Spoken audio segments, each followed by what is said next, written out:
Welcome back to our biochemistry series. In this lecture, we'll delve into the fascinating world of amino acids and proteins. We'll cover the structure and classification of amino acids, how peptide bonds form to create the primary structure of proteins, and explore the complex process of protein folding and the various levels of protein structure: secondary, tertiary, and quaternary.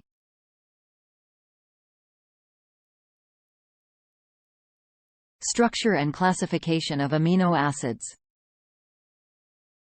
Amino acids are the building blocks of proteins and play a crucial role in various cellular processes.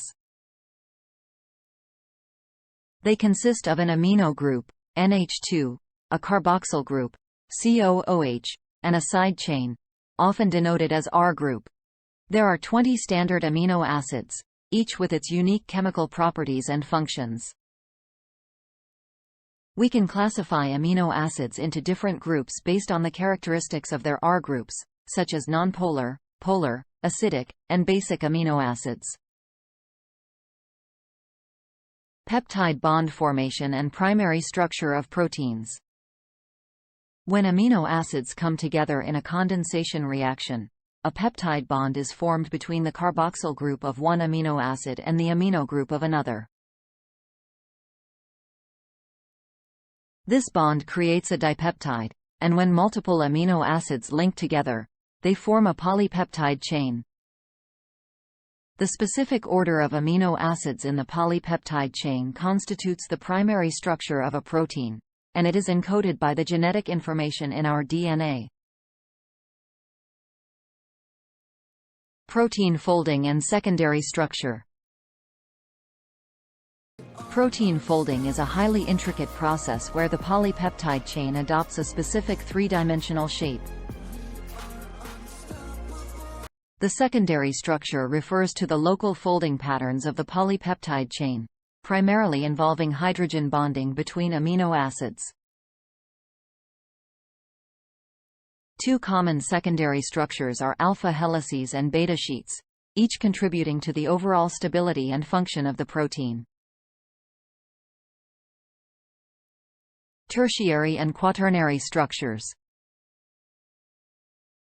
As the protein continues to fold, it forms its tertiary structure.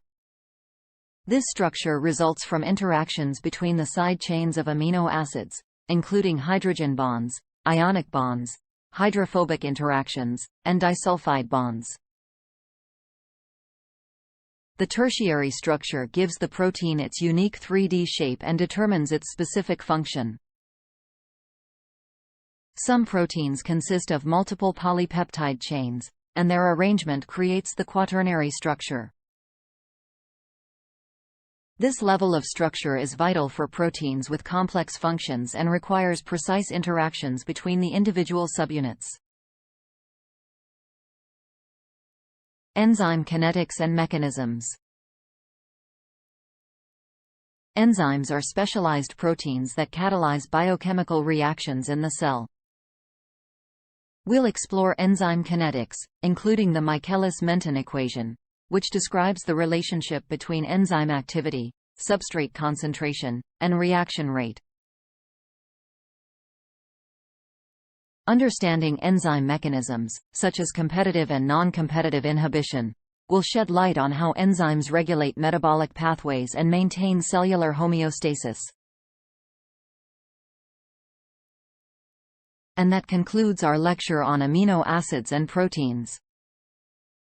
If you found this information helpful, be sure to like and subscribe to our channel for more exciting biochemistry topics. Don't forget to hit the notification bell, so you never miss an update. Until next time, keep exploring the wonders of life through the lens